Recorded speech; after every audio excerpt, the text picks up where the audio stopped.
तर तिकडे सिन्नरमध्ये सुद्धा प्रभाग क्रमांक 2च्या मतदान केंद्रावर बोगस मतदाराला पकडण्यात आलाय। बनावट आधार कार्ड घेऊन मतदान करण्याचा प्रयत्न याच्याकडून करण्यात आलेला होता। निवडणूक अधिकाऱ्यांनी पोलिसांच्या ताब्यात या बोगस मतदाराला दिलेला आहे। बनावट आधार कार्ड घेऊन मतदान करण्याचा प्रयत्न या बोगस मतदाराने केलेला होता। त्याचा हा सगळा प्रकार लक्षात येताच निवडणूक अधिकाऱ्यांनी त्याला पोलिसांच्या ताब्यात दिलेला आहे। काही वेळ या मतदान केंद्रावरती गोंधळ उडालेला होता, मात्र सिन्नरमधल्या प्रभाग क्रमांक 2च्या मतदान केंद्रावरती हा सगळा प्रकार घडलेला आहे।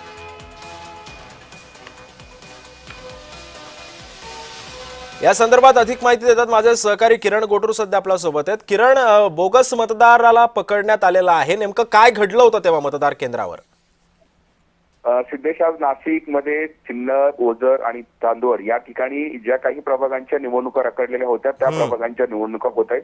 6 प्रभागांच्या निवडणुकांसाठी मतदान आज होताना आपल्याला बघायला मिळतोय आणि त्यातच सिन्नर येथील प्रभाग 2 मध्ये एक बोगस मतदार हा मतदान करण्यासाठी आलेला होता। आपल्या भावाचा आधार कार्ड घेऊन हा मतदार जो आहे तो मतदान करण्यासाठी या सिन्नरच्या प्रभाग क्रमांक 2च्या मतदान केंद्रावरती आला होता। आधार कार्ड हे बोगस असल्याचं लक्षात तिथल्या निवडणूक अधिकाऱ्यांना आल्यानंतर त्यांनी स्थानिक पोलिसांना पाचारण केलं आणि या मतदाराला आता पोलिसांच्या ताब्यात देण्यात आलेला आहे आणि अधिक चौकशी जी आहे ती पोलीस करताना आपल्याला बघायला मिळत आहे। नक्कीच, धन्यवाद किरण, तुम्ही दिलेल्या अधिक माहितीबद्दल।